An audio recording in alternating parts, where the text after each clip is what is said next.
அஜித்குமார் மரணத்தில் வந்து 5 காவலர்கள் மீது நடவடிக்கை எடுத்திருக்காங்க, சிபிஐக்கு வந்து மாற்றிருக்கிறாங்க.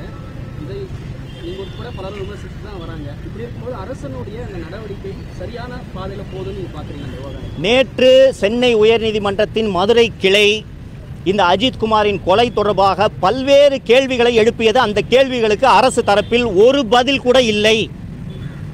ஸ்பெஷல் டீம் அஜித்குமாரை பிக்கப் பண்ணி விசாரிக்கிறதுக்கு கூட்டிட்டு போனாங்கன்னு சொல்லும்போது ஸ்பெஷல் டீமுக்கு இந்த பணியை உத்தரவிட்டது யார் என்ற கேள்வியை நீதிமன்றம் ஸ்பெசிஃபிக்காக எழுப்புகிறது.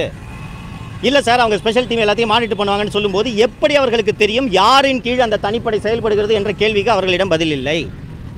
சார், அவங்க சோசியல் மீடியாவை பார்த்து இந்த நகை திருட்டு தொடர்பாக விசாரணைக்கு அழைத்து சென்றார்கள் என்றால் எஃப்ஐஆர் இல்லாமல் ஒரு நபரை நீங்கள் எப்படி கைது செய்தீர்கள் என்ற கேள்வியை நீதிமன்றம் எழுப்புகிறது. அதே போல நேற்று சம்பவம் நடந்த இடத்தில் உடைந்து கிடந்த அந்த பைப்புகள், அஜித்குமார் சிறுநீர் கழித்த அந்த தடயங்கள், இவற்றை எல்லாம் பாதுகாப்பதற்கு பதிலாக ஒரு கூடுதல் எஸ்பி, இதை விசாரணை செய்யக்கூடிய ஒரு கூடுதல் எஸ்பி காலையில் நீதித்துறை நடுவர் வருவதற்கு முன்பாகவே அந்த இடத்திற்கு சென்று எல்லாவற்றையும் ஒரு கோணியில் வாரிக்கொண்டு சென்று விட்டார் என்று நீதிமன்றத்தில் வழக்கறிஞர் திரு ஹென்றி டிஃபன் அவர்கள் தெரிவித்த போது இந்த வழக்கில் தடயங்கள் அழிக்கப்பட்டுவிடும், சிபிஐக்கு நாங்கள் மாற்றுகிறோம் என்பதை உயர்நீதிமன்றத்தில் வழக்கறிஞர் தெரிவித்த போது கூட சிபிஐ இந்த விசாரணையை கையில் எடுப்பதற்குள் தமிழக காவல்துறையினர் இந்த வழக்கில் தடயங்களை அழித்து விடுவார் என்ற சந்தேகம் நீதிமன்றத்திற்கு ஏற்பட்டதன் காரணமாகத்தான் மதுரை மாவட்ட அமர்வு நீதிபதியை உடனடியாக இந்த வழக்கின் விசாரணையை உடனடியாக கையில் எடுங்கள் என்று சொல்லி இந்த தடயங்கள் அத்தனையையும் சேகரித்து மதுரை உயர்நீதிமன்றத்திற்குள் மதுரை மாவட்ட நீதிமன்றத்தில் இந்த வழக்கின் தடயங்களை வைத்திருக்க வேண்டும் என்று நீதிமன்றம் உத்தரவிட்டதற்கு காரணம், ஒரு குற்றத்தை செய்ததோடு இல்லாமல் அந்த குற்றத்தின் தடயங்களை அழிப்பதற்கான வேலையில் இந்த அரசும் காவல்துறையும் ஈடுபடுகிறது என்பதை நீதிமன்றம் உணர்ந்ததால் தான் மாவட்ட நீதிபதி தலைமையில் விசாரணைக்கு உத்தரவிட்டிருக்கிறது என்று புரிந்து கொள்ளலாம். தனிப்படையெல்லாம் கலைப்பதற்கான நடவடிக்கையை டிஜிபி வந்து இப்போ உத்தரவிட்டிருக்காரு சற்று நேரத்துக்கு முன்னாடி அப்படின்ற ஒரு செய்தியை வந்து காய்ச்சிருக்கோம். இதெல்லாம் வரவேற்க தகுந்த ஒரு விஷயம்தான். இது போன்ற தனிப்படைகள், இந்த சிவகங்கையில் இருக்கக்கூடிய இந்த தனிப்படையை எடுத்துக்கிட்டிங்கன்னா, அந்த உள்ளூரில் விசாரித்த போது இந்த தனிப்படையினர் எந்த விதமான சட்டங்களுக்கோ விதிகளுக்கோ உட்படாமல் தான் தோன்றித்தனமாக செயல்பட்டார்கள். ஊரில் யாரை வேண்டுமானாலும் எடுத்து அவர்கள் தாக்குவார்கள். அஜித்குமார் செத்து போயிட்டதுனால தான் இந்த விஷயம் வெளியில் வந்துச்சு. அஜித்குமார் சாகவில்லை என்றால் இந்த விஷயம் கடைசி வரை வெளியே வந்திருக்காது என்று சொன்னார்கள். டிஜிபி அவர்கள் இந்த தனிப்படைகளை கலைத்து உத்தரவிட்டது என்பது வரவேற்க தகுந்த நடவடிக்கையாக நான் பார்க்கிறேன். இதை முன்பே செய்திருக்க வேண்டும். ஏனென்றால் இது போன்ற தனிப்படைகள் எந்த விதமான கட்டுப்பாடுமின்றி எந்த அதிகாரிக்கு கீழ் செயல்படுகிறார்கள் என்ற ஒரு பொறுப்பின்றி இந்த தனிப்படையினர் தான் தோன்றித்தனமாக நடந்து கொண்டிருந்தார்கள். ஸோ ஒரு அக்கௌண்டபிலிட்டி இல்லாமல் இருக்கக்கூடிய இந்த தனிப்படையை கலைத்தது டிஜிபி எடுத்த சரியான நடவடிக்கை என்று தான் நான் பார்க்கிறேன்.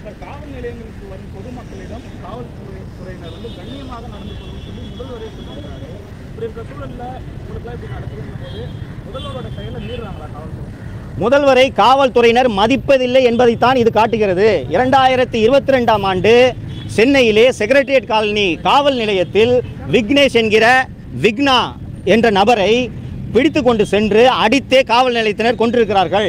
பின்னாளில் அதை விசாரணை செய்த சிபிசிஐடி விசாரணையில் தெரிய வந்தது என்னவென்றால் சிசிடிவிக்கு கீழே வச்சு மிதிச்சிருக்காங்க அந்த கான்ஸ்டபிள்ஸ்.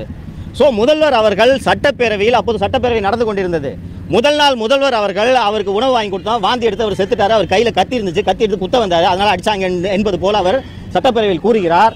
மறுநாள் உடற்கூறாய்வு அறிக்கை வந்ததும் உடலில் அந்த இறந்து போன விக்னாவின் உடலில் 20க்கும் மேற்பட்ட காயங்கள் இருந்தது என்பதை தெரிந்து கொண்டு இதே முதல்வர் சட்டப்பேரவையில் காவல்துறையினர் சட்டத்தை கையில் எடுப்பதை நான் அனுமதிக்க மாட்டேன், எனது அரசு அனுமதிக்காது என்று சட்டப்பேரவையில் பதிவு செய்தார். அது சட்டப்பேரவை குறிப்பில் ஏறி இருக்கிறது.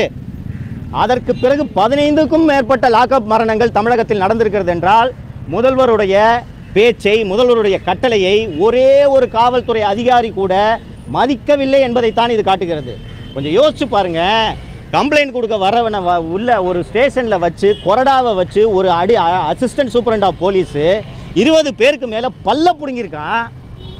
அந்த அதிகாரியை பணி இடைநீக்கம் செய்யாமல் அந்த அதிகாரிக்கு இன்னைக்கு பணி கொடுத்து வச்சிருக்கிற முதல்வர் தாங்க இந்த முதல்வர்.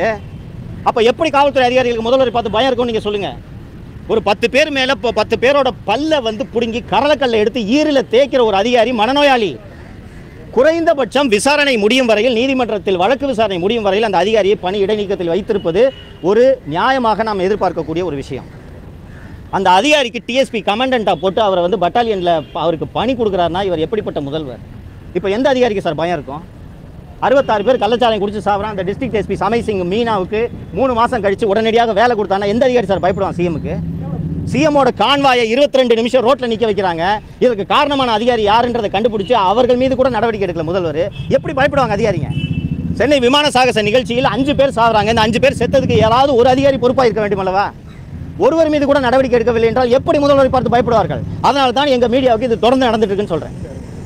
நன்றிங்க.